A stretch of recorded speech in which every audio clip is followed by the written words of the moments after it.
Circular motion is also part of motion in 2 dimension, right? जिया तुमने test नहीं दिया? तो मैं संडे को दूंगी, मैं पिछले हफ्ते नहीं आ पाई, ये तो मेरी तबीयत। लास्ट संडे में तुम नहीं आए, फिर तो ऐसे चलता जाएगा। मैं बाकी लोगों के करेक्ट हो चुके हैं, मैं क्या करूंगा अब? इन सब ऐसा का है। रिजल्ट बन इसलिए डिले हो रहा है। अब पता लगा ऐसा अगले है। संडे भी तुम नहीं आए, फिर क्या होगा? नहीं नहीं, मैं आ रही हूँ संडे। अगले से अगली कमिंग फ्राइडे तो मैं उसका 1D का टेस्ट लेना चाह रहा हूँ अब। कब? 1D का टेस्ट डी हो गया हमारा, मोशन 1 डायमेंशन का। वो भी तो लेना ना मुझे, क्योंकि अभी तुम्हारा जो फर्स्ट टाइम में मिड मिड टर्म आएगा उसमें तो मेरे ख्याल से वर्क पावर एनर्जी भी आएगा, लॉज ऑफ मोशन भी आएगा। इतना सारा कैसे हो पाएगा? मिस हो जाएगा सारा तुम्हारा फिर। um, तो अगर मैं तुम्हें ऑनलाइन भेज दूं आज, आज दे दो टेस्ट, ऐसा हो सकता है? तो आज नहीं, मेरा कल सबमिशन है। हैं? मेरा कल एक सबमिशन है, मैं आज नहीं दे सकती। कल दे दो, ठीक है। है ना? ऑनलाइन दे दो ताकि मैं रिजल्ट ना डाल सकूं सबका। ठीक है, ऑनलाइन मतलब मेरे को आपको पीडीएफ बना के भेजना पड़ेगा? हाँ। किसका भेजोगे आप कल? कल तो होगा उसका मोशन इन 2 डायमेंशन का, प्रोजेक्टाइल मोशन एंड वेक्टर। ठीक है। इन सब लोगों के करेक्ट भी हो चुके हैं, इनके मार्क्स आ गए हैं सबके। सिर्फ तुम्हारा और नंदिनी का दोनों ने टेस्ट नहीं दिया है, उसकी वजह से सारा रुका हुआ है। मैं बहुत गलतियां की है टेस्ट में, टेस्ट में बहुत गलतियां की हैं। इतना अच्छा नहीं किया। So is mine very bad? नहीं, तुम्हारा इतना बैड नहीं था। दिव्शा ठीक का, है। दिव्शा यू गॉट 25 on 25। What? काव, यू गॉट फुल मार्क्स। हंस दो।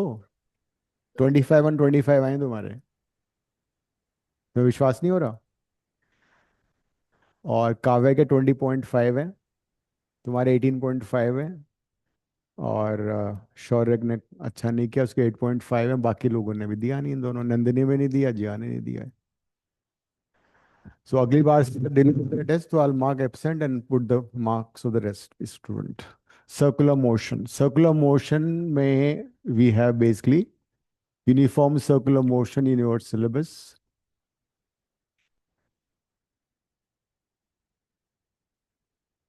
What is uniform circular motion? In uniform circular motion, a particle moves in a circular path of radius r with constant speed. In uniform circular motion, a particle moves with constant speed in a circular path.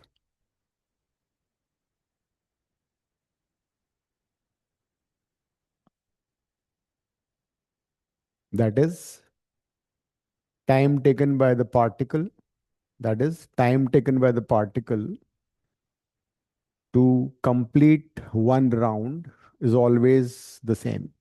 That is time taken by the particle, time taken by the particle to complete one round is always fixed or constant.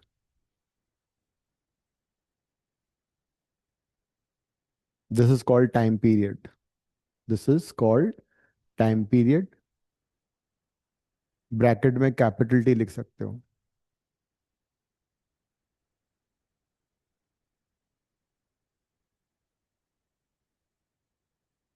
जैसे तुमने notice किया होगा clock में, if I talk about H H R hand, वो पूरा round हमेशा एक fix time interval में लेता है। आर हैंड को एक पूरा राउंड लेने में कितना टाइम लग रहा है? 24, 12 आवर्स, राइट? और जो मिनट हैंड होता है एम एच, उसको एक पूरा राउंड लेने में कितना टाइम लगता है? 60 minutes. So the time period would always be the same until unless जो सेल ऑफ द क्लॉक वो वीक हो जाए तो वो थोड़ा स्लो चलना शुरू कर देता है। तो this is uniform circular motion. तो यूनिफॉर्म सर्कुलर मोशन में particle is always taking the same time to complete one round.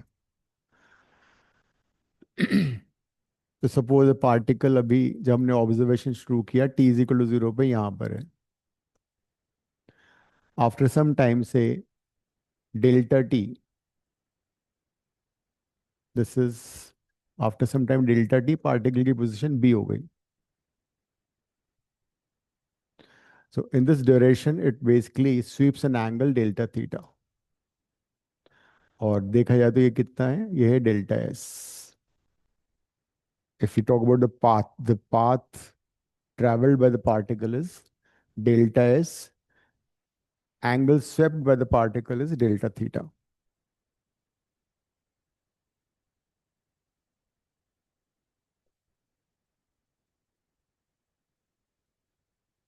So as such, there's a term called angular speed.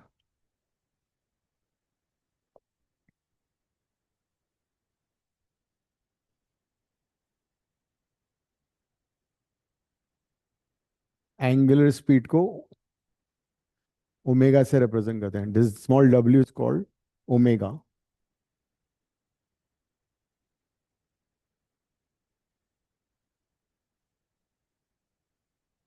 Angular speed is basically represented by omega, which is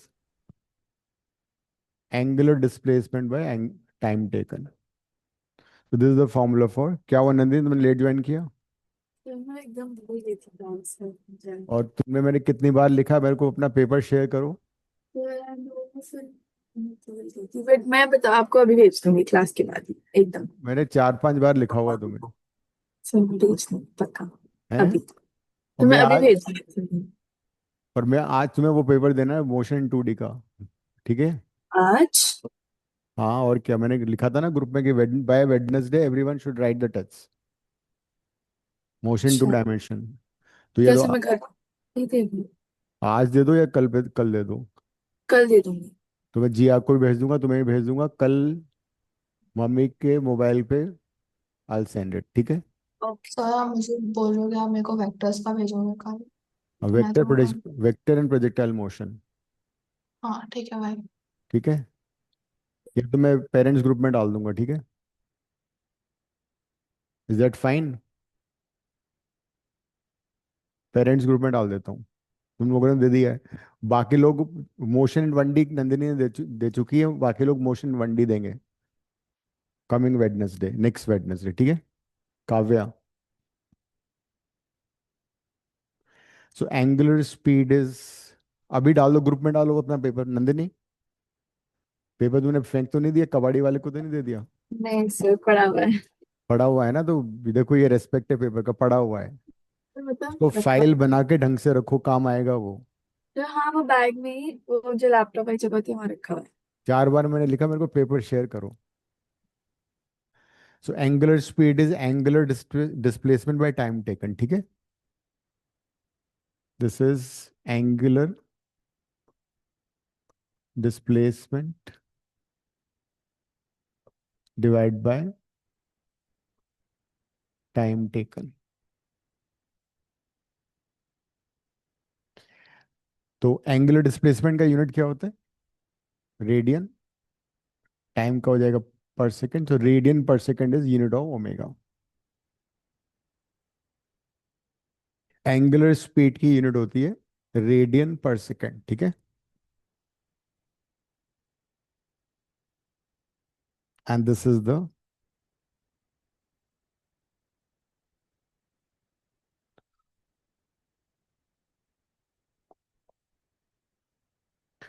तो uniform circular motion में क्या होगा कि it always takes a fix time interval to complete one round. Suppose the time taken to complete one round is capital T. Capital T is called time period.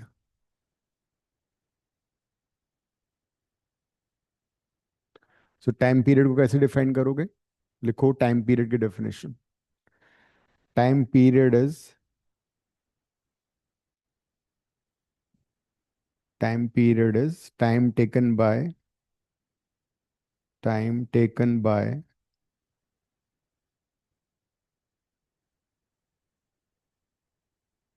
लिख लियो। लिख लिया था time period की definition? नहीं नहीं, तुम लिख लो time taken by Time taken by the particle to complete one round.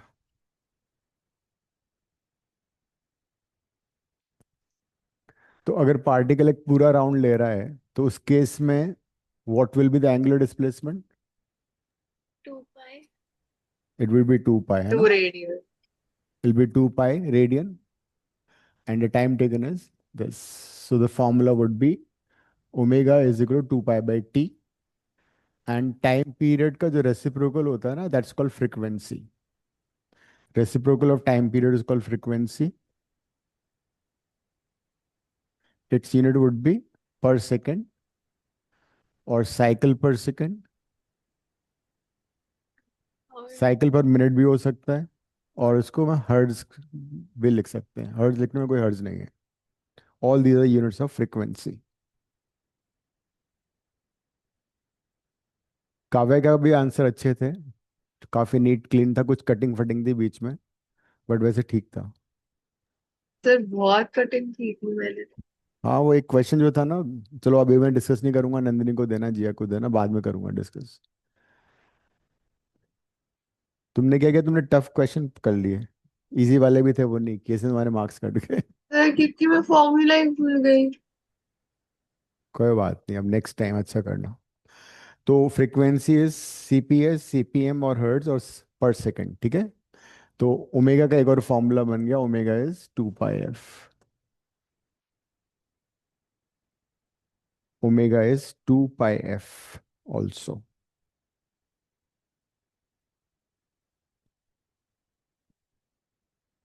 एक क्वेश्चन लिखो।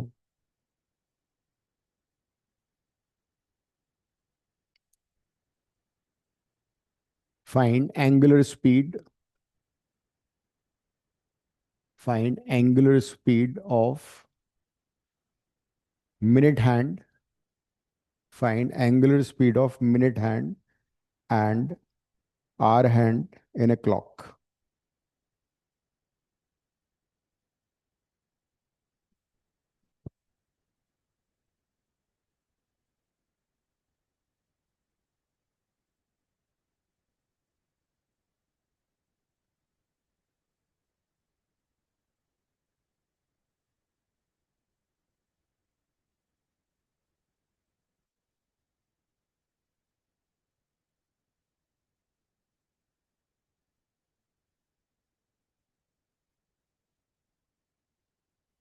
लेकिन यहाँ तो तुमने बड़ी गलतियां की हैं। हम्म। सर पाई को 22/7 लेके करेक्ट। हाँ, 22/7 भी 3.14 भी ले सकते हो।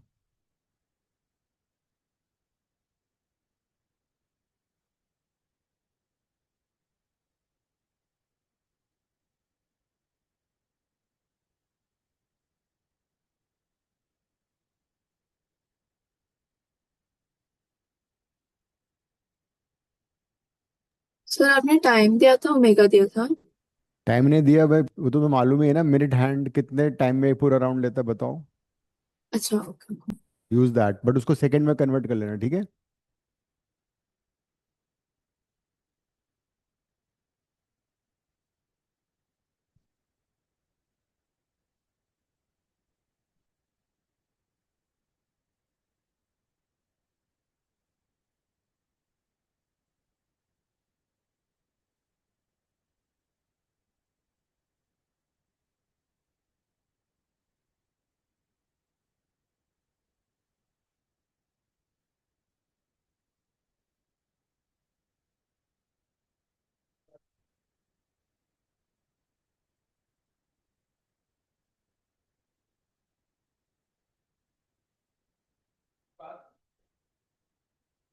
मैं कर रहा हूँ अभी, कर देता हूँ लिंक शेयर।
तो मिड हैंड का क्या आंसर आ रहा है?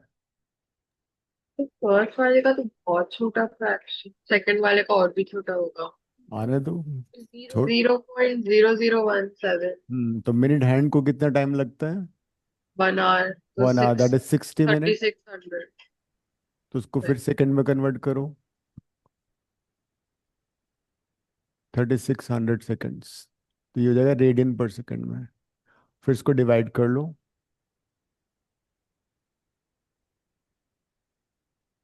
3.14 डिवाइड बाई 1800। सिंप्लीफाइड फर्दर तो It's 0.001।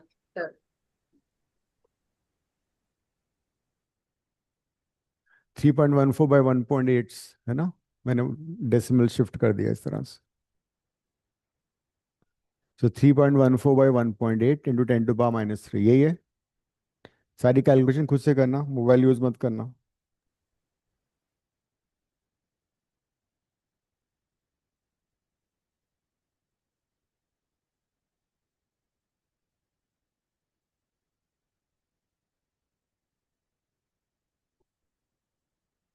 क्या आ रहा है पॉइंट?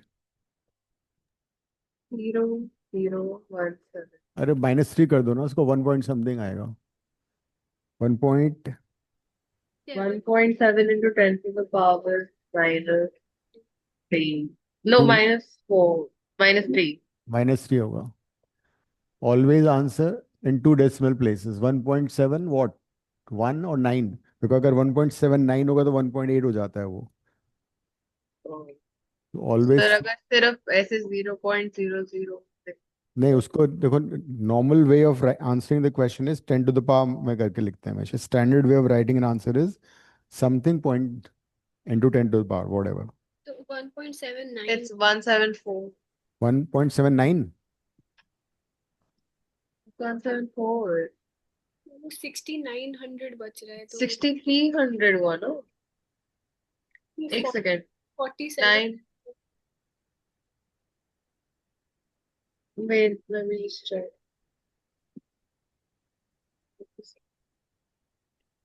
वन 1.766 है।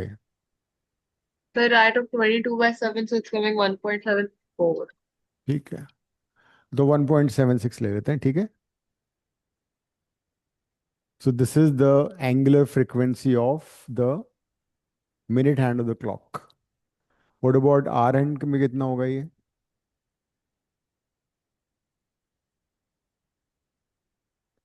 वो सर मैं आपको बताना भूल गई। अम, जो आपने मुझे पेपर दिया था ना उसमें से एक क्वेश्चन टेस्ट में आ गया था चलो अच्छी बात है, गुड। एज ए 5 मार्कर, पर मैंने उसमें थोड़ी लाइक गलती कर दी थी पेपर के टाइम पे। फिर तो तुम्हारा बहुत गलत बात है, क्वेश्चन आने के बाद भी तुमने गलत कर दिया उसको। पर सर वो वाला हमने डिस्कस नहीं किया था। अच्छा,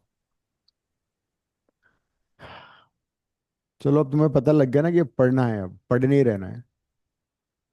ये आइडिया लगना बहुत, झटका बहुत जरूरी था, नहीं?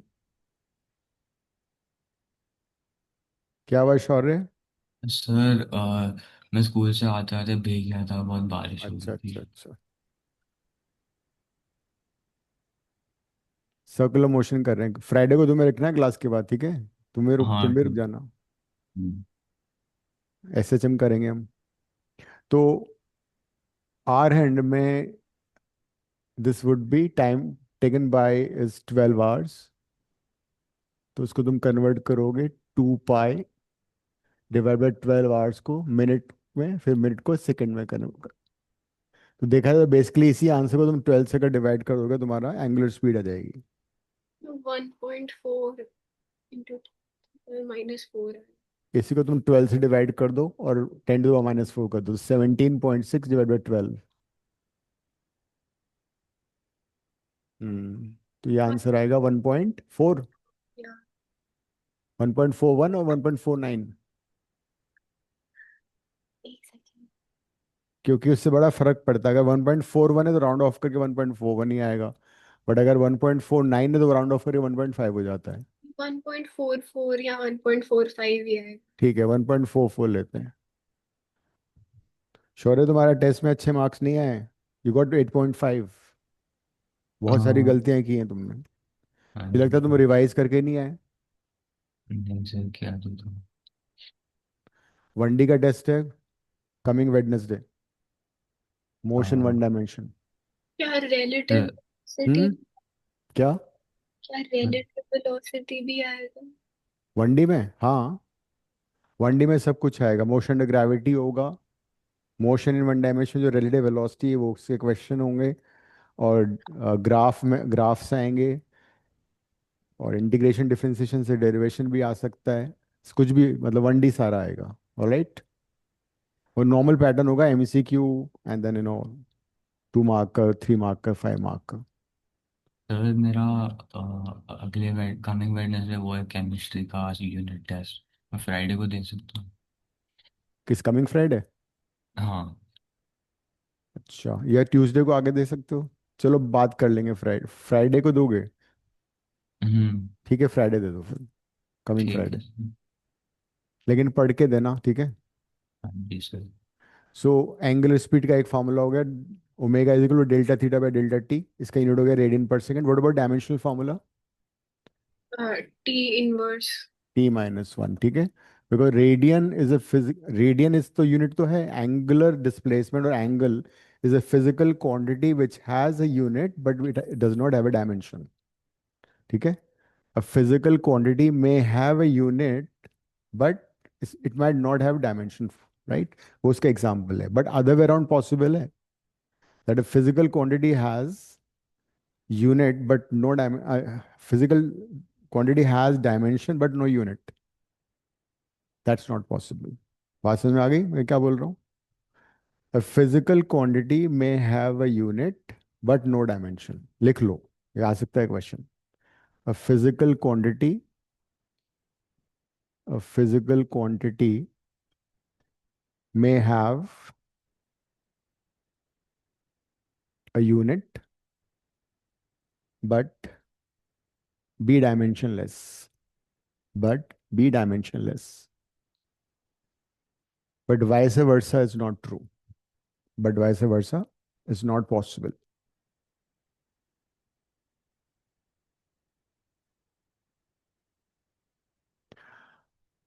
So this is angular speed. So if a particle covers each round with the same time period, or the speed remains constant, it is uniform circular motion. Lekin, can I say uniform circular motion, velocity is also constant? Velocity constant नहीं होगा, because even though magnitude of acceleration keep change है। yes, जैसे यहाँ पे velocity, ये velocity has a direction also, यहाँ पे velocity v2 हो जाएगा, यहाँ पे आके velocity v3 हो जाएगा, so velocity will keep on changing because of direction, but otherwise uniform circular motion में इन सभी velocities का magnitude constant होगा, it is constant because it is moving with the constant speed, but the velocity is changing on account of direction. Velocity may change in 3 ways. हो सकता है सिर्फ magnitude ही change हो, है ना। जैसे कोई बस स्पीड कर रही है स्ट्रेट रोड पे, स्ट्रेट पाथ में, मतलब स्पीड इंक्रीज हो रहा है, डिक्रीज हो रहा है, तो वेलोसिटी चेंज हो रही है, डायरेक्शन चेंज नहीं हो रही, मैग्नीट्यूड ओनली। दूसरा तरीका हो सकता है ओनली डायरेक्शन, जो भी सर्कुलर मोशन में हो रहा है। यूनिफॉर्म सर्कुलर मोशन में मैग्नीट्यूड ऑफ स्पीड कांस्टेंट है, लेकिन उसके डायरेक्शन की वजह से चेंज इन वेलोसिटी है। तीसरा तरीका हो सकता है that magnitude and direction both changes, magnitude भी चेंज हो एंड डायरेक्शन भी चेंज हो। जैसे suppose a bus or a car is moving in a zigzag path with variable speed, तो मैग्नीट्यूड भी चेंज हो रहा है उसका, और उसका डायरेक्शन भी चेंज हो रहा है। तो यूनिफॉर्म सर्कुलर मोशन में velocity changes because of the direction, magnitude is everywhere constant, उसको हम v लेट कर सकते हैं, let it be v, uniform speed से वो मूव कर रहा है। तो at t is equal to 0 particle यहाँ था, आफ्टर सम टाइम पार्टिकल यहाँ पे आ गया, it has travelled, delta S displacement का डेल्टा एस हो गया। तो if you talk about linear velocity, तो वो कैसे निकालोगे तुम? वेलोसिटी का फॉर्मूला क्या है? Displacement upon time. Yes, so as such v would be delta s by delta t.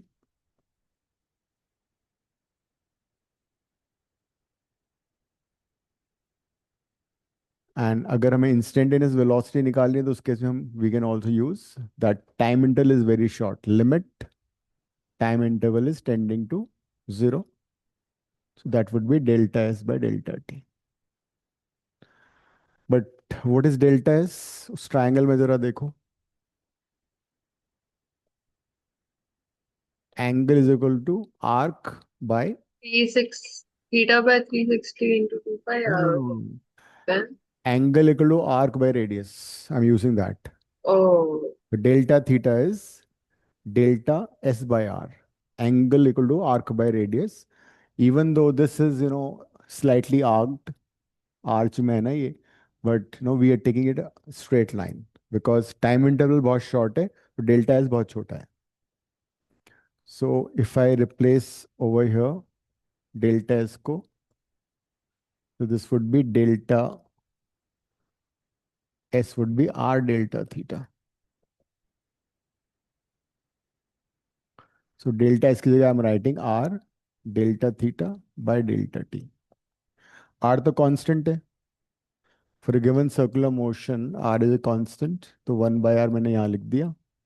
Limit delta t tending to 0, delta theta by delta t.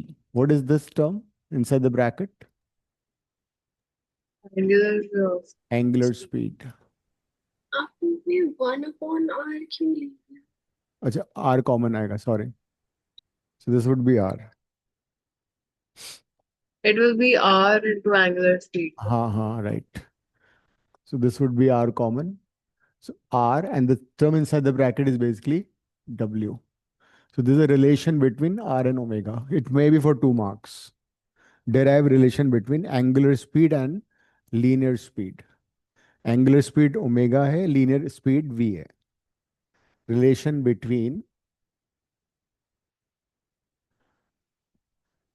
तो यहाँ पे हमने ये terms use किए हैं. Another term I've used is omega is equal to limit delta t tending to 0, delta theta by delta t. So v is equal to r omega. So linear velocity depends on omega as well as on radius. तो अगर this is minute hand of a clock, there are 2 points. One is the tip of the minute hand, say A, another point says B. So दोनों का angular speed तो same होगा, as we have just seen it, है ना? If I take 2 points on the hand, minute hand, A and B, both will have the same angular speed because both are completing one round at the same time interval. But दोनों का distance from the centre different होने की वजह से, दोनों का radius different होने की वजह से, दोनों की लीनियर वेलोसिटी डिफरेंट होगी. किसकी लीनियर वेलोसिटी ज्यादा होगी नंदिनी? बी की या ए की? फिर V is R omega. Omega दोनों का सेम है, तो जिसका रेडियस ज्यादा है, जिसका ज़्यादा डिस्टेंस फ्रॉम सेंटर ज्यादा, उसका रेडियस ज्यादा होगा. ठीक है जी? So v is equal to are omega.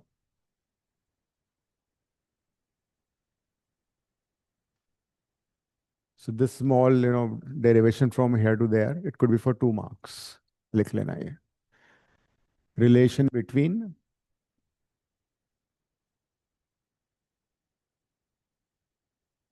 V and omega. V, R and omega. Question लिखो एक.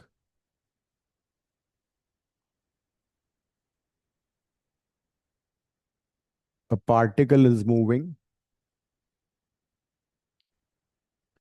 A particle is moving in a circular path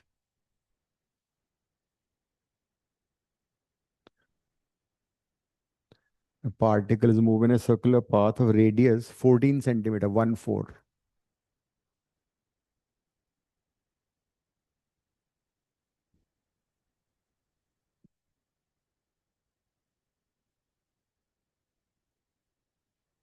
It sweeps an angle.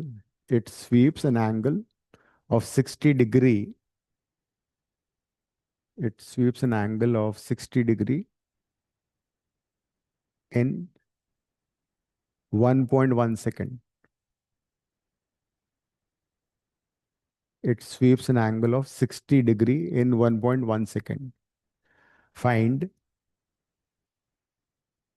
first part is time period, second part frequency, फिर first क्या था? time period, second part frequency, third part angular speed,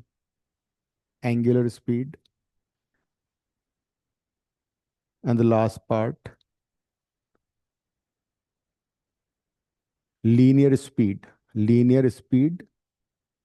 of the particle.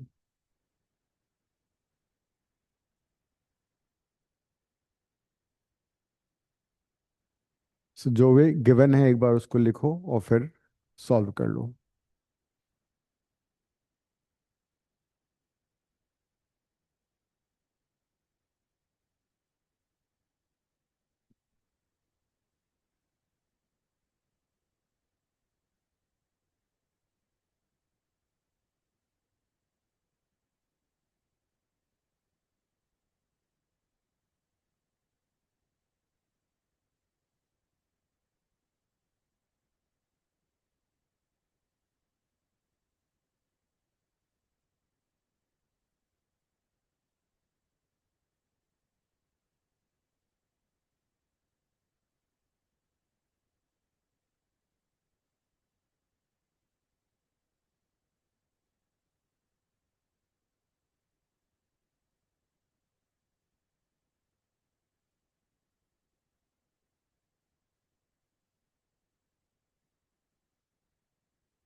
Can I just use the washroom?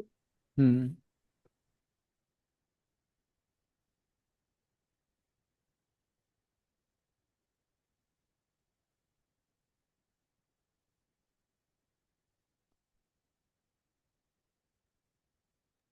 और आपने omega equals to delta theta by delta theta. Hmm.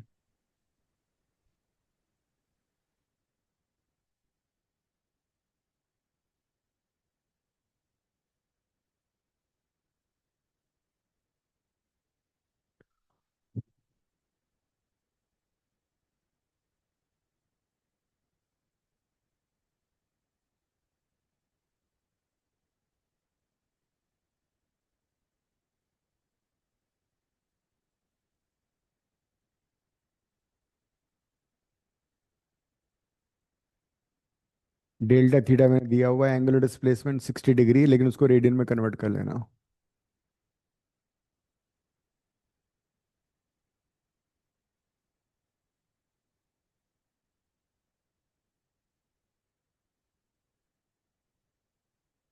Time कितना दे रखा है? 1.1 second.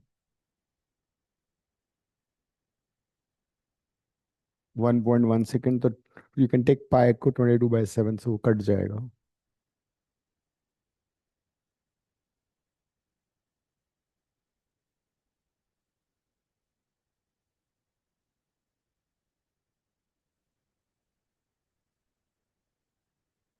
So angular speed would be pi by 3 by 1.1, 22 by 7, 1.1 into 3. 20 by 21. Hmm.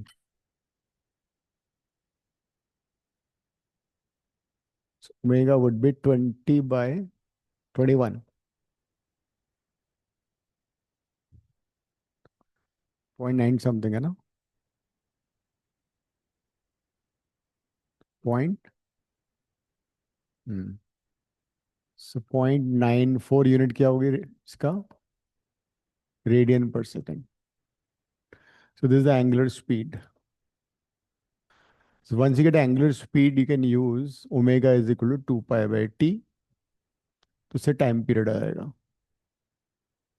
2 pi by omega.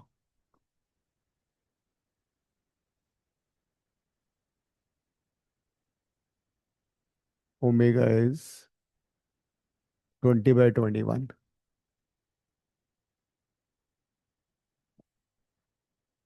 अगर मैं time period unitary method से निकालूं तो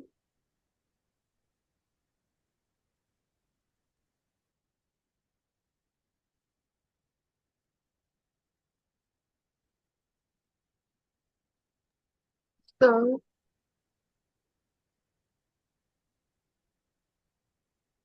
so, oh, never mind.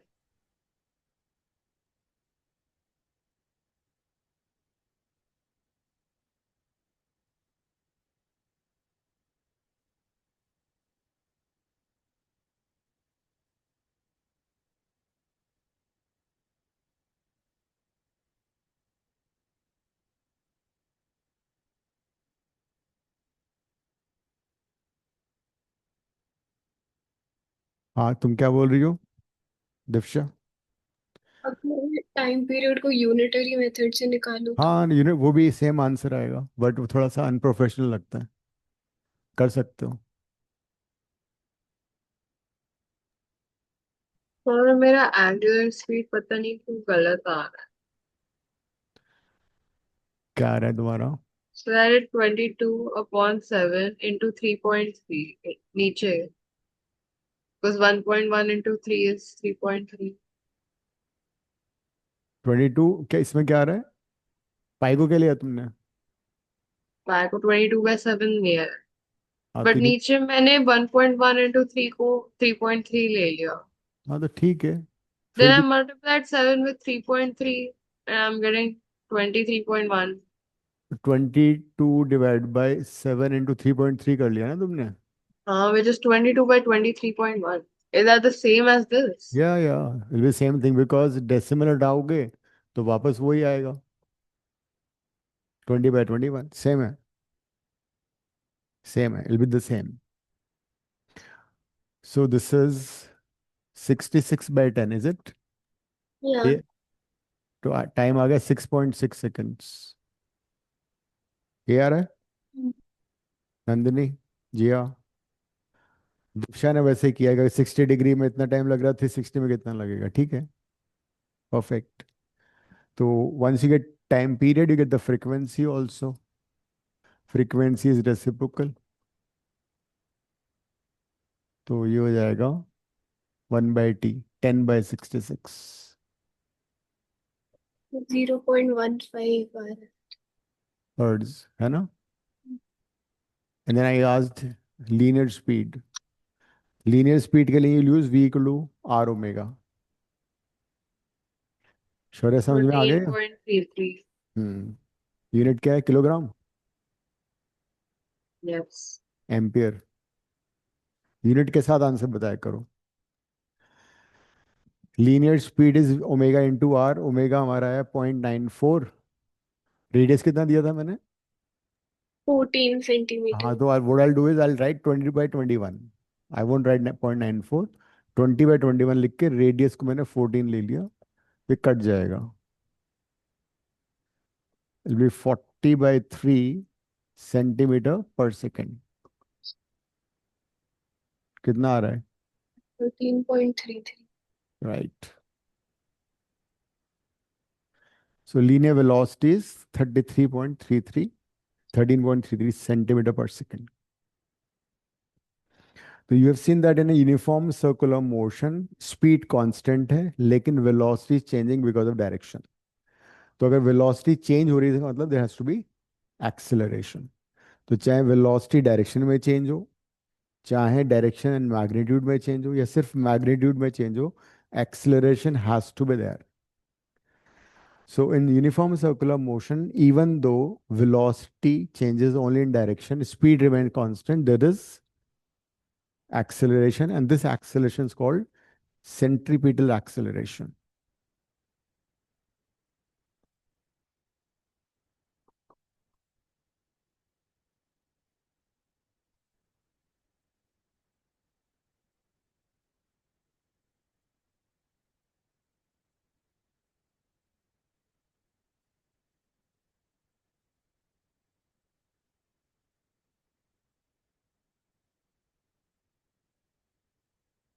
At, at t is equal to t, particle यहाँ पे आ गया. T is equal to particle यहाँ पे था. This is radius vector r1. This is radius vector r2. तो as such r1 is equal to r2 का जो मैग्नीट्यूड है वो सेम है, equal to the radius. But r1 r2 vector different है. क्यों? बिकॉज इनके डायरेक्शन अलग अलग है.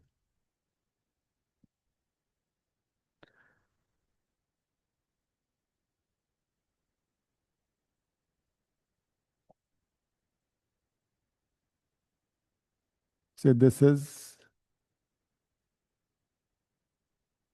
delta S, and that would be R2 minus R1.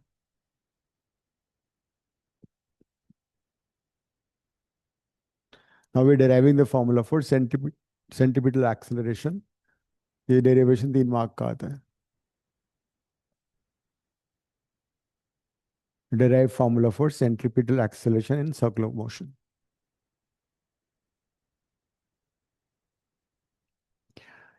At point A, velocity vector is v1. Circular motion में velocity हमेशा tangential होता है. At B, it is v2. Again, v1 का magnitude will be equal to v2 का magnitude equal to v. Because speed constant है particle की.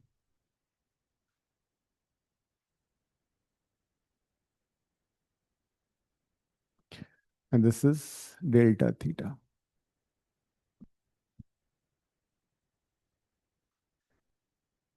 तो we have v1 vector, we have v2 vector, delta v कैसे आएगा? Change in velocity कैसे निकालोगे? v2 v2 minus v1. So change in velocity would be final velocity minus initial velocity. Answer को बड़ा करने के लिए you can write all this. v1 is velocity at A, v2 is velocity at B, OA vector is R1 vector, OB vector is R2. All this stuff just to make your answer.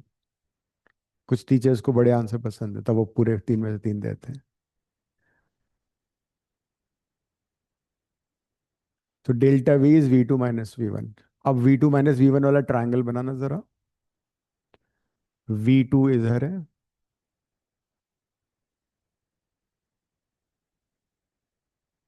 और v1 किधर है? v1 is like this. तो tell me delta v2 minus v1 ये होगा या ये होगा? v2 minus v1 कौन सा वेक्टर होगा? ये v2 है, ये v1 है. इधर वाला v2 माइनस v1 है या इधर वाला v2 माइनस v1 है? सेकंड वाला. नीचे वाला.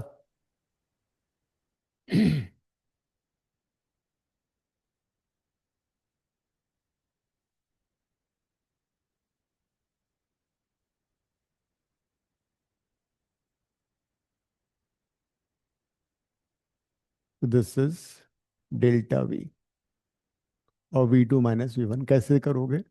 ट्रायंगल लॉ किया था ना हम लोगों ने, वो यहाँ पे यूज हो रहा है. इन ट्रायंगल लॉ, अगर दो vector same sense of rotation में है तो उनका रिजल्टेंट ऑपोजिट सेंस में होता है। तो अगर ये ए है ये बी है तो ये ए प्लस बी होगा।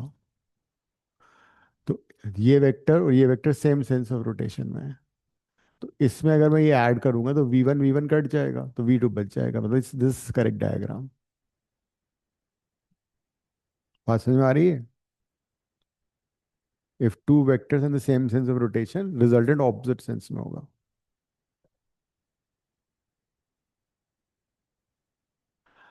अब हो क्या रहा है, look at this and this. यहाँ पे आर वन आर टू के बीच में डेल्टा थीटा एंगल है, यहाँ पे वी टू और वी वन के बीच में सेम एंगल होगा। Do you agree with this? दोनों आइसोसेलेस ट्रायंगल है। V one vector are one पे परपेंडिकुलर पे बना है, V two vector are two पे परपेंडिकुलर बना हुआ है। देखो, velocity and the radius always perpendicular, तो ये 90 डिग्री, ये भी 90 डिग्री है। सो बोथ द ट्रायंगल्स, ये वाला ट्रायंगल इसको मैं नेम कर देता हूँ ट्रायंगल ओ ए बी, ये रेडियस वेक्टर वाला ट्रायंगल। और ये जो ट्रायंगल है, दिस ट्रायंगल इज वेलोसिटी वाला ट्रायंगल, इसको हम ले लेते हैं P Q R. Both are isosceles similar triangles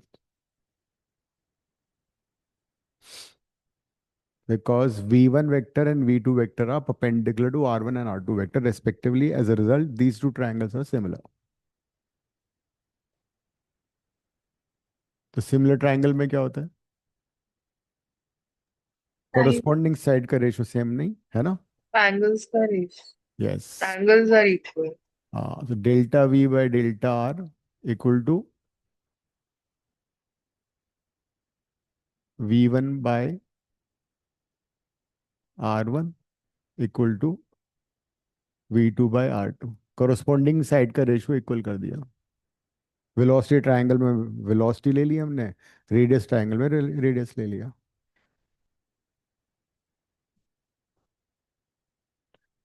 लेकिन v1 का मैग्नीट्यूड कितना था? वो तो v था। रेडियस r1 का मैग्नीट्यूड कितना था? r। जरा देखो, r1 r2 दोनों r के बराबर थे, v1 v2 मैग्नीट्यूड v के बराबर था। यहां तक everything is fine.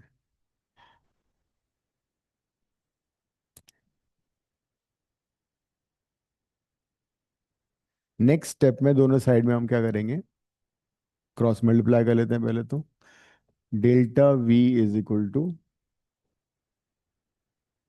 Delta r into V by R. दोनों साइड को हम डिवाइडिंग बाई डेल्टा t,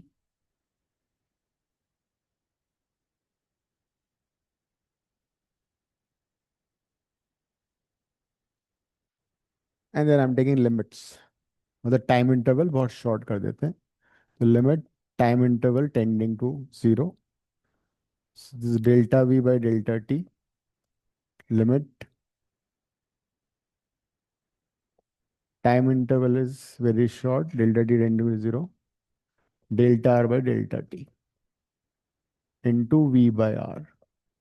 एक बार शुरू से लेके एंड तक देख लो, कोई डाउट है तो पूछो। स्कूल में कराए ये? याद ही नहीं होगा। स्कूल में क्या हो रहा होता है पता ही नहीं लगता। मेरे को रेफरेंस बुक से बोला कि खुद लिख लो नोटबुक में। अच्छा, गुड। तो एक और बार पूरा बताओ। है, In in short एक और बार पूरा बता दो revise. there's a particle moving in a circular path with uniform speed v in a radius r। at t is equal to 0 particle a पर है, t इक्वल टू t पे particle b पे आ गया। At A radius vector are one है, at B radius vector are two है, दोनों का मैग्नीट्यूड आर के बराबर होगा, है ना? At A velocity is V one vector, at V velocity is V two vector, but magnitude wise they are equal because particle uniform circular motion में है। ठीक है, फिर हमने रेडियस वेक्टर तो यहाँ बना हुआ है R one R two delta R, हमने वेलोसिटी वेक्टर बना दिया। वेलोसिटी वाला ट्राइंगल, वेलोसिटी ट्राइंगल जो है वो रेडियस ट्राइंगल के परपेंडिकुलर है। ये भी आइसोसेलेस ट्राइंगल है because O B equal to O है। ये भी आइसोसेलेस ट्राइंगल है, V one equal to V two magnitude wise है। इनके बीच का एंगल थीटा होगा, इस ट्राइंगल को नेम कर दिया P Q R, both are similar. तो कोरोस्पोंडिंग साइड का रेशियो ले लिया, delta V by delta R, V one magnitude by R one magnitude, V two by R two magnitude. V one V two ये सब we है, तो मैंने इसको वी लिख दिया, इसको मैंने आर लिख दिया। हाँ, फिर दोनों साइड को डेल्टा टी से डिवाइड कर दिया, डेल्टा आर को राइट में ले गए, डेल्टा टी से डिवाइड किया। टाइम इंटरवल बहुत शॉर्ट है, तो मैंने इसको लिख दिया limit delta T tending to zero. Look at the left side, what is acceleration, tell me. velocity upon time. Change in velocity by change in time, जो लेफ्ट साइड है वो एक्सेलरेशन है। What is this on the right side bracket में जो है, displace change in displacement by change in time. जो delta R है वो बिल्ड की डेल्टा ऐसी हुआ ना, तो change in displacement by change in time क्या हुआ, velocity. Velocity. That is left side is a, right side is v into v by r. So we get the formula for centripetal acceleration. A is equal to v square by r. Then how are the triangles similar again? दोनों isosceles triangle है, दोनों हाँ, दोनों के बीच का angle delta theta है। we can cube. So S A S, side angle side. Angle same कैसे हो? वो एंगल सेम क्यों होगा, 90 डिग्री में बना हुआ है। ये वेलोसिटी वेक्टर इसके 90 डिग्री है, ये अच्छा, वेलोसिटी वेक्टर इसके 90 डिग्री है। सो दे विल बी, तो ये फॉर्मूला है सेंट्रीपिटल एक्सेलरेशन का। बोलो दिव्या। पर जो आपने डेल्टा आर लिखा है वो डेल्टा एस और डेल्टा हाँ आर। हाँ, डेल्टा आर और डेल्टा सेम ही है ना। शॉर्ट टाइम इंटरवल के लिए जो आर्क है वो उसके ट्रायंगल के डेल्टा आर के इक्वल होगा। हमने ये भी किया था थोड़ी देर पहले, वी इक्वल टू कितना होता है, आर ओमेगा। तो वो भी रिप्लेस कर सकते हो तुम। But v is equal to are omega, तो v की जगह आर ओमेगा डालो, आर ओमेगा का होल स्क्वायर बाय आर। तो एक और फॉर्मूला बन गया omega square are.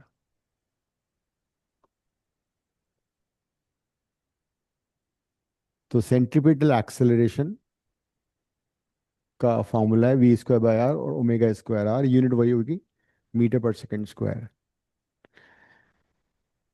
And its direction is always towards centre of the circular motion, हमेशा। मैग्नीट्यूड तो कांस्टेंट हो गया बिकॉज वी कांस्टेंट है, आर कांस्टेंट है, बट उसका जो डायरेक्शन है वो हमेशा direction is always. Towards the centre of the circular motion. Oh, that is why it's called centripetal. हाँ बोलो दिव्या। हाँ, स्कूल में ना हमें डेरिवेशन 3 पेज का करवाया है कि सेंट्रीपेटल एक्सेलरेशन सेंटर की टूवर्ड्स होता है। तो ऊपर से किया है पूरा। ये तुम शॉर्ट कर लेना वहां पे, 3 पेज में कर देना इसको कन्वर्ट, सेम चीज को। ये सेम ही डेरिवेशन हाँ होगा। सेम ही डेरिवेशन है ये, लेकिन हम्म बताता हूँ। So it is towards center. Even though it's always towards center, but acceleration is not constant. क्यों constant नहीं है? Because direction is continuous। हमने कहा कि it's always towards center, but यहाँ पे अगर पार्टिकल है तो एक्सेलरेशन इधर है, यहाँ पार्टिकल है तो एक्सेलरेशन इधर है, दोनों डायरेक्शन ऑपोजिट है। So even though centripetal acceleration is constant in magnitude, but it changes in direction। तो उसका डायरेक्शन वेरिएबल है। टुवर्ड सेंटर का मतलब ये नहीं डायरेक्शन कांस्टेंट है। सो इवन दो, तो मतलब यूनिफॉर्म सर्कुलर मोशन में velocity changes because direction is constant magnitude है। Similarly centripetal acceleration is constant in magnitude because v constant r constant है, but direction is always toward centre, but it's variable, direction keeps changing. even though it's towards center, but direction will be changing।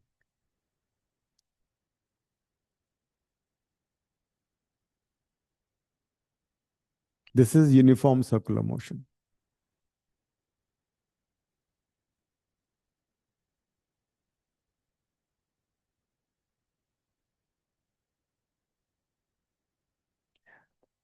अभी towards centre क्यों आ रहा है? Look at this delta we. जो direction delta we का होगा momentarily वही direction acceleration का होता है। तो ये हमने जो ट्रायंगल बनाया है ना, अप्रोक्सीमेटली सेम सा ही बनाया है। ये v1 वेक्टर ऊपर मैंने वर्टिकली ले लिया है, ये v2 ले लिया, and look at this, this direction is almost towards the centre of the circle.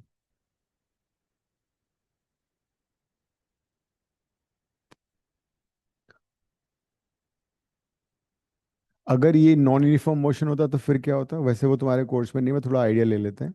अगर ये नॉन यूनिफॉर्म सर्कुलर मोशन होगा, मतलब ओमेगा कांस्टेंट नहीं होगा उस केस में,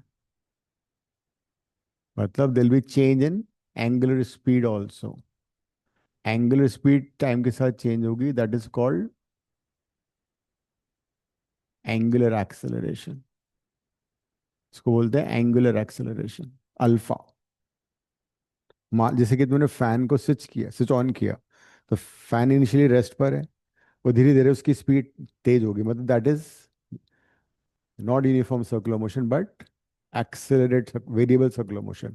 आफ्टर सम टाइम क्या होगा, फैन एक कांस्टेंट स्पीड पे आ जाएगा, तब वो it becomes constant circular motion. अगर तुमने फैन को स्विच ऑफ किया तो वो इनिशियली एक कांस्टेंट स्पीड से मूव कर रहा है, बट धीरे धीरे वो उसकी स्पीड कम होती जाती है, that is again accelerated circular motion, non uniform circular motion. तो नॉन यूनिफॉर्म सर्कुलर मोशन में दो तरह के एक्सेलरेशन होते हैं, एक होता है सेंट्रीपिटल टुवर्ड सेंटर होगा हमेशा, दूसरा होता है tangential acceleration, and this tangential acceleration is always R alpha, where alpha is angular acceleration. तो नॉन यूनिफॉर्म सर्कुलर मोशन में दो एक्सेलरेशन होते हैं।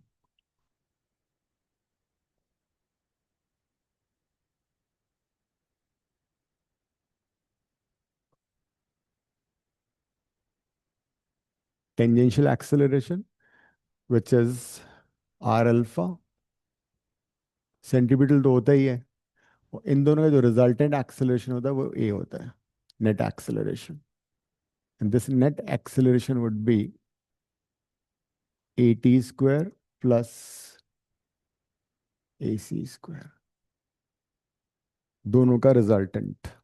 Since A T and A C are perpendicular,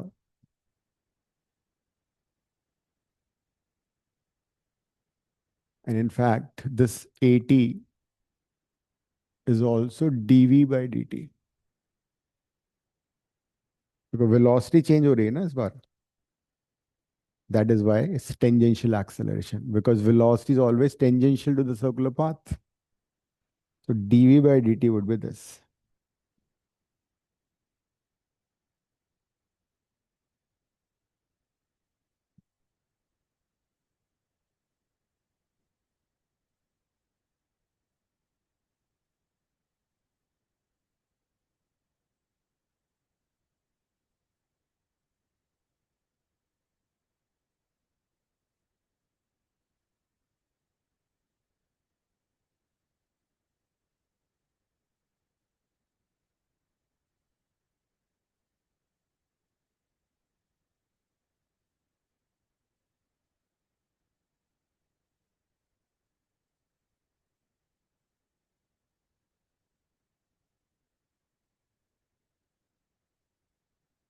Equation लिखो, a particle is moving in a circular path, a particle is moving in a circular path of radius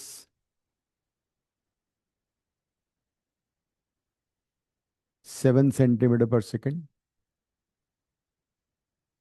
with frequency, with frequency 120 rpm, 120 rpm। rpm क्या हुआ, revolution per minute, उसको revolution per second में convert कर लेना। Find frequency क्या आप repeat कर सकते हो? 120 rpm, 120 rpm का मतलब रेवोल्यूशन पर मिनट, उसको कन्वर्ट करना है सेकंड में। रेडियस कितना दे रखा है मैंने, find its time period, angular speed, centripetal acceleration.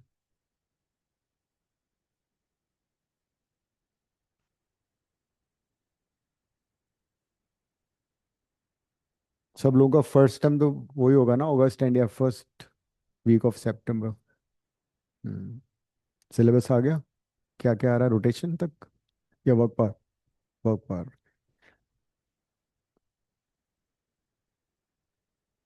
Nandini first term का सिलेबस आ गया? नहीं, सर अभी तक नहीं आया।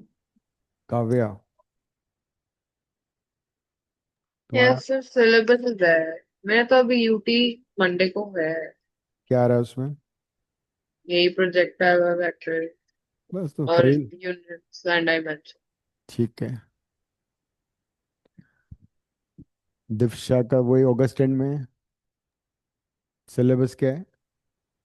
रोटेशनल मोशन तो अच्छा, वो तो शायद अगले से करेंगे। वर्क पार एनर्जी न्यूटन लॉ तो ढंग से हो जाएगा तब तक आराम से। वो तो हो ही जाएगा।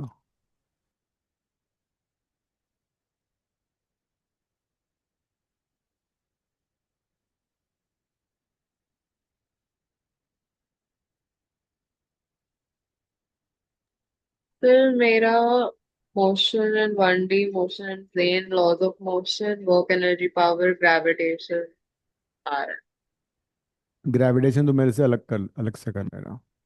है। फिर बाद में होगा, it will be like September, mid September. हाँ तो हो जाना चाहिए।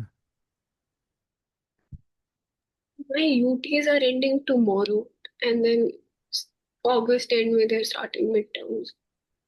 हम्म। काफी कम गैप है वैसे तो।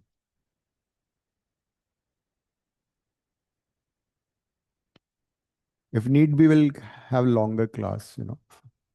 We can have 2 hour class also.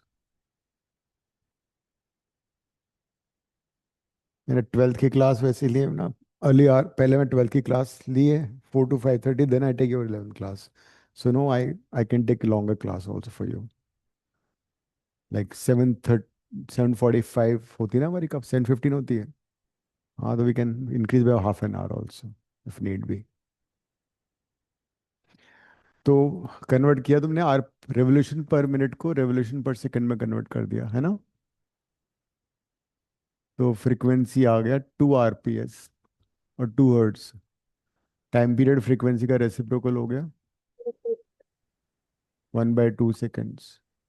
Omega is 2πf।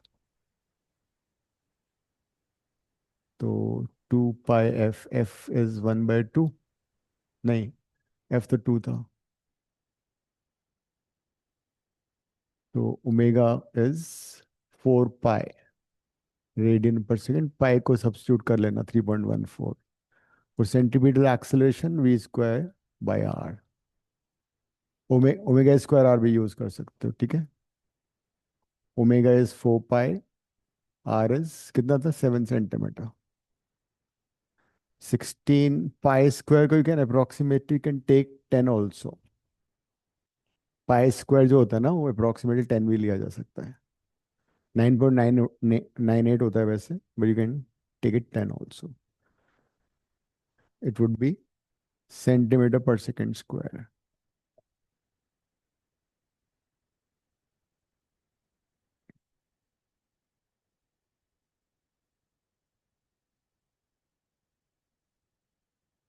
तो अब तक जो भी हमने पढ़ा था ये सारा था kinematics, where you studied motion of particles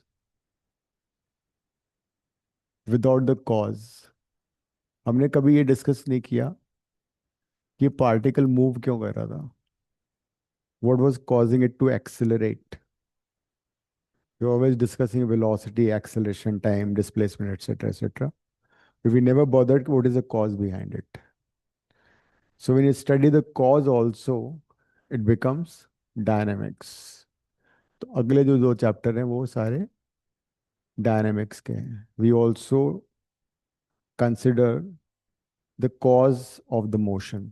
acceleration क्यों हो रहा है, what is the reason behind acceleration, why a body is accelerating.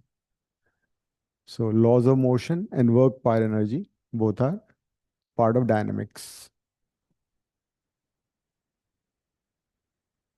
Laws of motion बहुत इंटरेस्टिंग चैप्टर है।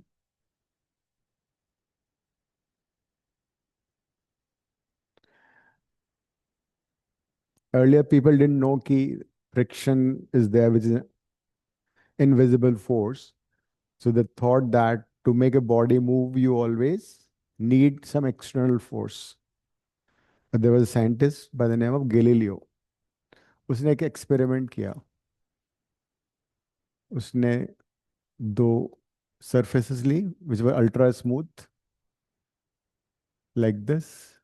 यहाँ से एक मार्बल को रिलीज किया, तो the marble will rise to the same height on the other side, है ना. ऐसे आएगा मार्बल और सेम हाइट पे राइज करेगा. समझ लो पहले. नेक्स्ट उसने क्या किया, इसका इंक्लिनेशन सेम रखा, इसका इंक्लिनेशन थोड़ा कम कर दिया. तो बाय सेम लॉजिक मार्बल आएगा नीचे, ऊपर जाएगा और सेम हाइट तक वापस जाएगा. सेम हाइट ट्रैवल करने में उसको ज़्यादा डिस्टेंस ट्रैवल करना पड़ेगा. Next time what he did, इसने इंक्लिनेशन और कम कर दिया हॉरिजॉन्टल से, so it has to travel longer distance.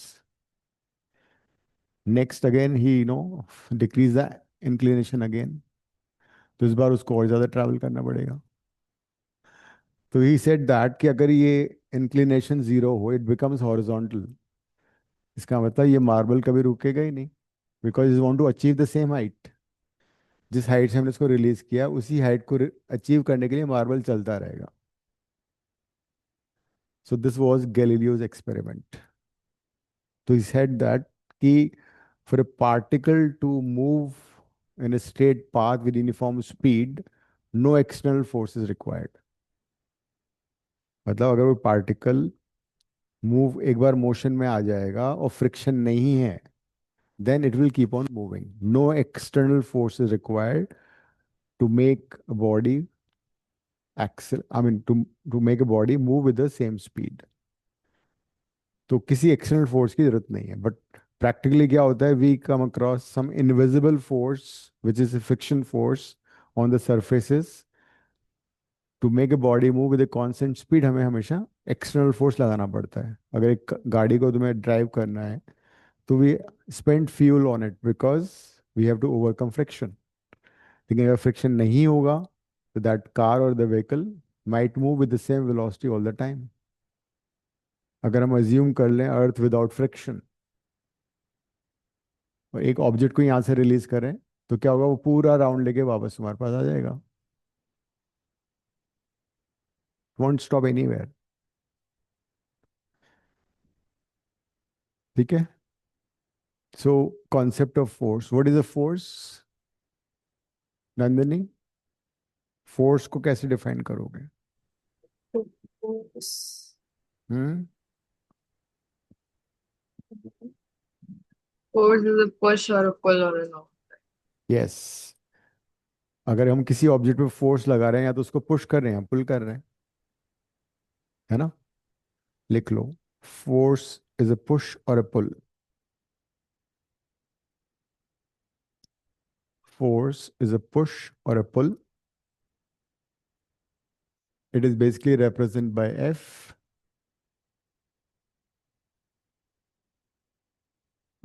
Its SI unit is Newton. CGS unit is dyne. And what is the relation between the two, Newton and dyne? 1 Newton is equal to 10 raised to the power 5.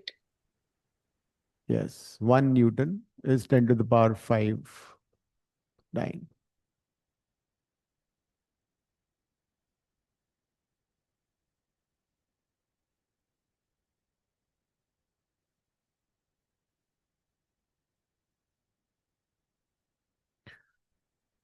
So laws of motion में सबसे पहले आता है first law of motion.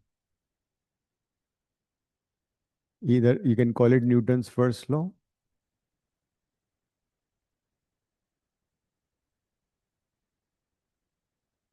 or you can also call it Galileo's law of inertia. Newton's first law, or you can also call it Galileo's law of inertia. What is inertia? The tendency of a body to stay in either motion, in I don't know, rest position or motion, depend, Okay.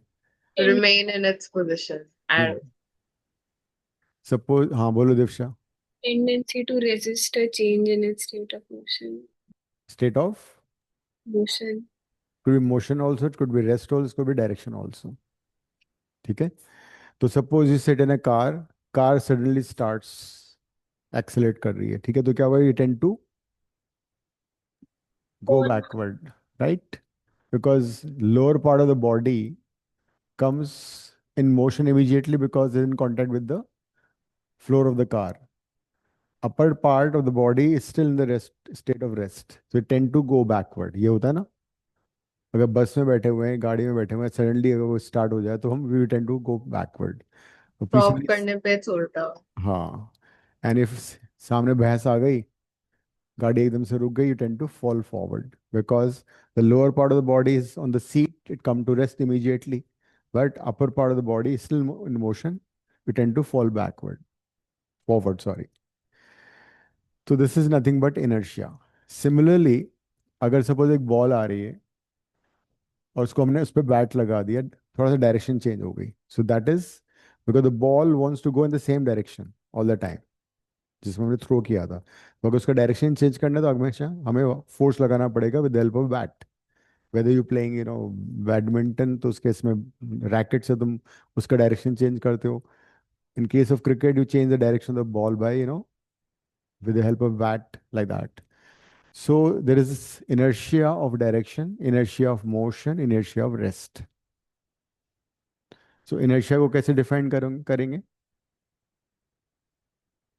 हाँ, inertia is tendency to resist the change in the state of motion or rest or direction.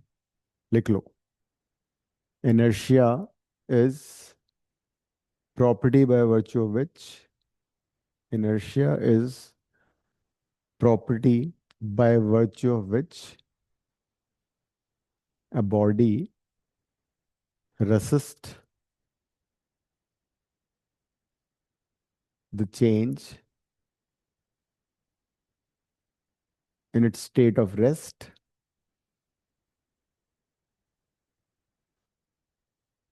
motion or direction.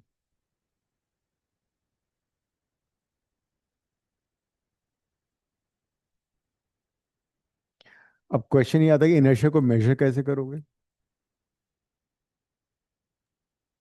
Mass से. In fact, mass and inertia, they are not the same, but we can say that measure of inertia is mass. ठीक है. अगर किसी object का मास ज्यादा है तो उसका ज्यादा इनर्शिया होगा, किसी ऑब्जेक्ट का मास कम है तो कम इनर्शिया हो रहा है. सामने से छोटा बच्चा एक साइकिल पे आ रहा है तो तुम रोड पे खड़े हो, बीच में तुम खड़े रहोगे, फर्क नहीं पड़ता है, उसका इनर्शिया कम है ना बेचारे का. टकरा भी गया तो कुछ नहीं होगा, वही साइड में हट जाएगा. उसी जगह उसकी जगह सामने से कोई ट्रक आ रहा है, तुम भाग के साइड में खड़े हो जाओगे, बिकॉज ट्रक का मोमेंट उसका इनर्शिया बहुत ज्यादा है. तो basically mass is measure of inertia, but I can't say that inertia का यूनिट मास मतलब केजी हो जाएगा, but as such measure of inertia is mass. लिख लो. Measure of inertia is mass. That is, if a body has more mass, it has more inertia. If a body has more mass, it has more inertia.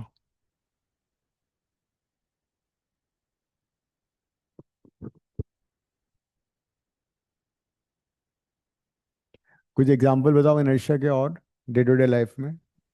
फिर वो card और point drop करने वाला, ठीक है, वो तो घर पे तो करते नहीं है इसको हम. वो ठीक है. तो घर पे but like leaves if falling you from a place tree. a cardboard on glass, put a coin over here, Ninth grade, no? को फ्लिप करोगे तो ये यहीं पे गिर जाएगा, है ना. Hmm. coin will fall because coin is at rest. Card को तुमने पुश किया सडनली तो वो स्पीड से आगे चला जाएगा because of inertial fall down. And leaves of a tree also. Carpet normally जो होता है ना घर पे, अगर जब कपड़े सुखाते हैं तो उसको झाड़ते हैं ऐसे. हाँ, and then कपड़े move but पानी की droplets दिखती यस. हैं इधर and same. और मैट को भी झाड़ते हैं तो क्या होता है, उसके जो डस्ट पार्टिकल अलग हो जाते हैं, and mat remains, moves away with the, and the dirt gets separated. That's all again, kind of inertia thing into play. तो ये सारे एग्जाम्पल inertia के. But this first law of inertia doesn't tell us anything about, I mean, it was a inertia, but what is first Newton's first law? Inertia हमने देख लिया that. Sir, it's momentum से related. नहीं, that is second law. Oh, Second law is a real law. हाँ. yeah. Second law is a real law जहाँ पे Because you basically can formula. derive Yes. first and third. So what is Newton's first law? Divya बताओ. F equals to ma. नहीं, that is Newton's second law. Sir, what? I don't know then. See, the second law is a real law which basically relates the cause and the effect. Cause is the force, effect is acceleration. The first law is basically the statement only. It doesn't give you any formula. हाँ बोलो. A body at rest or in uniform motion tends to stay at rest or in uniform motion until and unless acted by an external force or agency. Yes. ये तुमने 9th class में पढ़ा था. याद आ रहा है? हाँ. लिख लो इसका statement. The body remains in the state of uniform motion. Uniform motion लिखना बहुत जरूरी है. The body remains in the state of uniform motion. Uniform motion को underline कर लेना. Or at rest until unless an external force is applied on it. Until unless an external force is applied on it.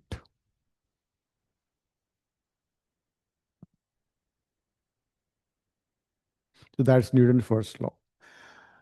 So Newton's first law in a way doesn't tell us about the relation between cause and the effect. There's a term called linear momentum or simply momentum. अब bullet, you understand ना? दो bullet हैं suppose. एक bullet move कर रही है 100 metre per second से, दूसरी बुलेट रेस्ट पर है. तुम्हें किससे डर लगेगा? Second वाली से. सेकंड वाले से. या तो तुम रजनीकांत हो तो वो आएगी, बुलेट आएगी, वो हाथ से पकड़ लेगा, साइड में हट के वापस फेंक देगा. बट दिस इज डेंजरस, है ना? Why? Because of this momentum. Momentum is a vector quantity represented by P. It is equal to mass, product of mass and velocity. Linear momentum is product of mass and its velocity. It is a vector quantity. In the second case, it has very high momentum. First case, momentum is 0.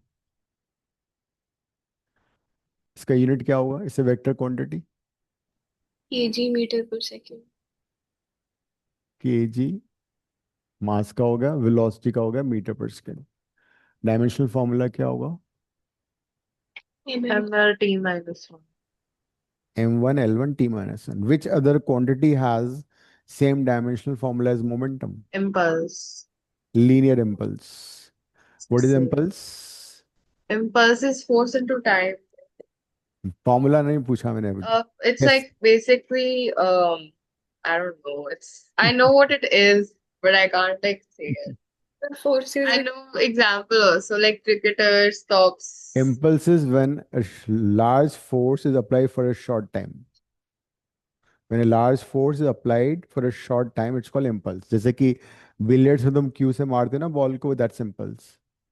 किसी ने चाटा मार दिया, वो भी impulse है. Nail को hit Nandini को हंसी आ रही है. नेल को हिट किया हैमर से, वो भी impulse है. So when you apply a large force for a short time, it is called impulse. If you have force time graph, ऐसा कुछ ग्राफ बनेगा because it's acting for a short time. So area of the force time graph gives you impulse, and you correctly said that it is force into time, which is also change in momentum. Impulse को I से represent करते हैं, तो impulse and linear momentum have the same dimensional formula. It's a vector quantity. Direction of momentum is the same as that of velocity. आप impulse की definition repeat कर सकते? कर सकता हूँ. प्लीज कर दो. When a large force act for a short time, when a large force acts for a short time, it is called impulse.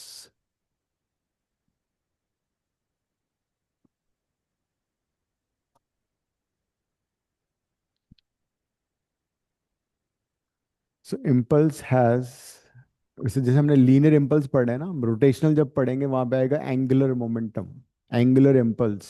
सब कुछ एंगुलर में कन्वर्ट हो जाएगा रोटेशन में. तो एंगुलर इम्पल्स भी होता है, उसको कैपिटल एल से रिप्रेजेंट करते हैं. That is why linear impulse.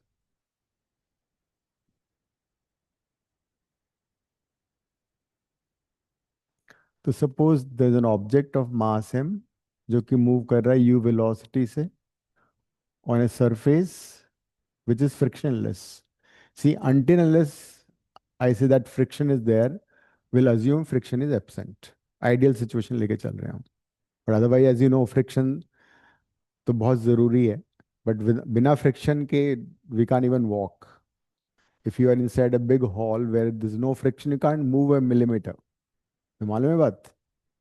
फिर कैसे मूव करोगे? एक सपोज बहुत बड़ा हॉल है, उसका रूम फ्लोर बिल्कुल फ्रिक्शनलेस है, तुम सेंटर में खड़े हो, कैसे मूव करोगे? कुछ तो आइडिया होगा. भूख लग रही है, सामने पिज्जा रखा हुआ है दूसरे कोने पे, यहाँ पे कैसे जाओगे? शौर्य सोचो. फिर एक्सटर्नल फोर्सेस. एक्शन रिएक्शन का काम लेना पड़ेगा. यू बेसिकली शूज तुम ऐसा करो, इधर फेंको अपने, तो you get push to the other side. जो कि नॉर्मल रॉकेट में काम करता है ना, principle action reaction. Burn out gases नीचे जाते हैं, रॉकेट ऊपर जाता है. तो उसका काम लेना है. न्यूटन थर्ड लॉ काम आएगा. You throw your shoes back in the backward direction and you move in the forward direction. Slide कर जाओगे बिल्कुल, क्योंकि फ्रिक्शन है ही नहीं. ठीक है. तो friction is absent at the moment. We apply force on this body, and after some time, say delta t, its velocity has become v. तो फोर्स लगाने से मोमेंटम चेंज हो गया. डायग्राम बना लो.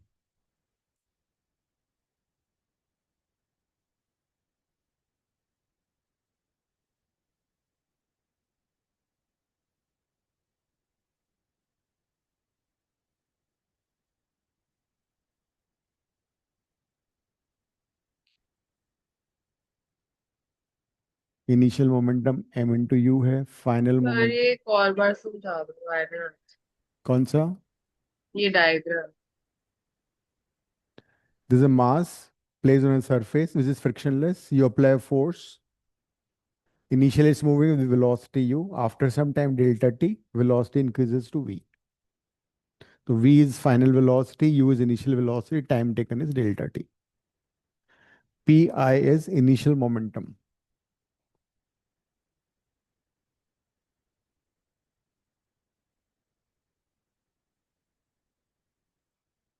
Pf is final momentum.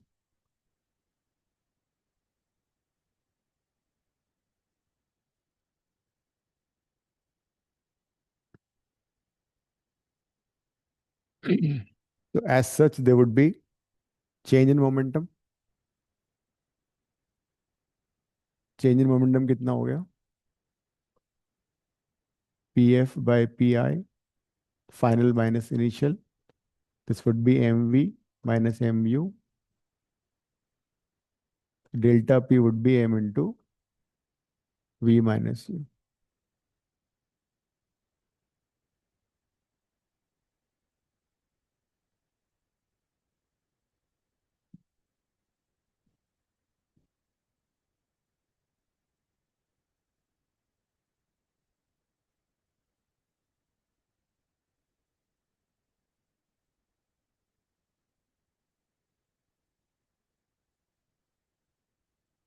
Sir, 1 second.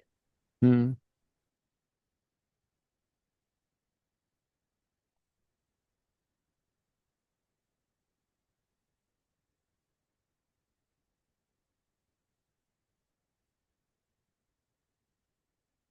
Now you can write the statement of Newton's second law of motion. क्या है statement? Nandini, याद है तुम्हें? स्कूल में तो चल ही रहा है शायद ये। हम्म हो गया खत्म? सिर्फ फिफ्थ भी खत्म। हाँ, वर्क पार भी खत्म हो गया? अच्छा, हम्म। तो फिर क्या रोटेशन भी आएगा फिर एग्जाम? अगला कौन सा शुरू हो रहा है अब? अगला बस ऑर्डर में चल रहा है। अच्छा अच्छा, रोटेशन। हम्म मतलब काफी सारा सिलेबस आएगा फर्स्ट टर्म में। वो बहुत जल्दी चल रही है, मैंने पता नहीं क्यों। हम्म, चलो टाइम हो गया, नेक्स्ट क्लास में कर लेंगे फिर, ये है ना, इसका statement plus lot of numericals and third law also. तो मैं कल क्या करूँगा, पेरेंट ग्रुप में डाल दूँ paper, and Nandini and G I will write the test. ठीक है? कितने बजे?